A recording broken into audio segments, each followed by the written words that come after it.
Prince Andrew reportedly in negotiations to leave his longtime royal residence. With more on that, Patricia Treble joins us now for another royal roundup. And Patricia, we're talking now, like it's kind of hard to keep track here because we're now talking about Royal Lodge that he's being asked to leave. Exactly. So this is a massive estate. So 30 rooms, is 40 hectares. He has a 75-year lease, and he was never going out of there. You were going to have to pull him kicking and screaming. Turns out that all it takes is a peppercorn to get him to move out because the lease terms were made public, and it turns out he pays a peppercorn a year in lease. Now, he had to pay millions for the renovation. He has to pay millions for the upkeep. But 75 years, 75 peppercorns at most. There you go. You brought your own peppercorns. I bought the peppercorns, so you could actually see a spice as the heart of a scandal. So now he's in negotiations. Apparently, all of a sudden, Frogmore Cottage, which is 5 bedrooms, Harry and Meghan's old place, is looking good for him. He wants, though, Will and Kate's place, Adelaide Cottage, for his ex-wife, Sarah. So we'll see if that happens. I'm not so sure. All right. Well, this is the continuing fallout, of course, Yes. from the latest revelations over his ties to Jeffrey Epstein. Yep. And where is this all headed, do you think, Patricia? Are we about to see Andrew vanish from royal life for good? I think we are not going to see him at any big royal events at all, aside from maybe a funeral, maybe.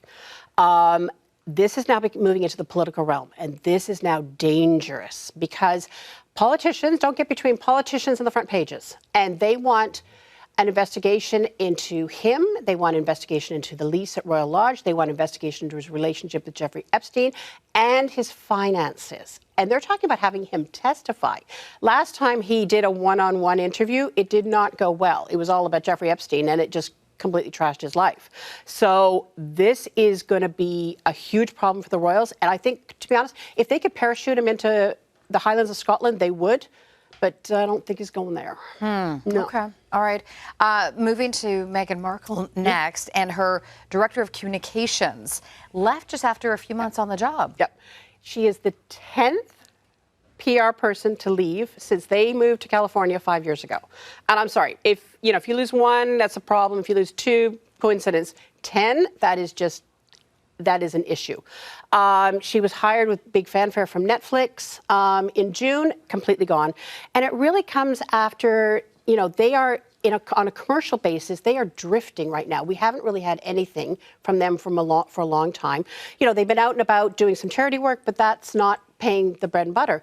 Apparently there's going to be some As Ever products this week, but, there's really no publicity, and that is the problem. And I think that's why she left. All right, going to shift gears now to the king, because for the third time in a year, King Charles has hosted Ukraine's President Zelensky. What can you tell us about this latest visit?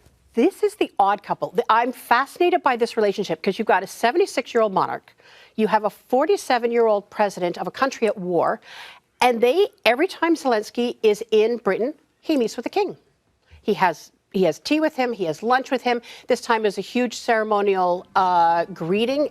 There was an inspection of the Guard of Honor at Windsor Castle. It was a full-on ceremony.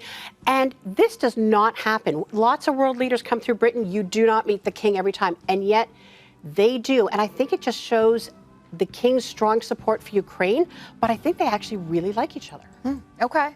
Now, this comes a day after the King and Queen's historic visit to the Vatican, right? Yeah. And this was, again, one of those amazing moments. I mean, we talked about how historic it is. It reminded me of the 24-hour visit to Ottawa, packed with symbolism, demonstrating unity, demonstrating cohesion between Pope Leo and the monarchy. And they were praying together in the Sistine Chapel.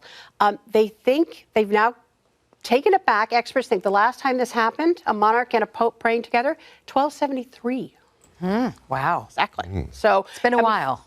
Been a bit. So a huge event. A huge event. Without a doubt. So, and just really quickly, I know there was an arrest in the Louvre heist, and we're concerned about the royal jewels. Do we know their condition right now? We know nothing about the royal jewels. 8 pieces taken, 2 tiaras. I'm going to be honest, most experts think that they were almost immediately chopped up for the jewels, and that the jewels are then sold on separately. So I don't have a lot of hope for that. I know it hurts your heart. Breaks my heart. Yes, a lot of people for sure. All right, got to leave it there. Patricia, thank you so much. Appreciate it this morning.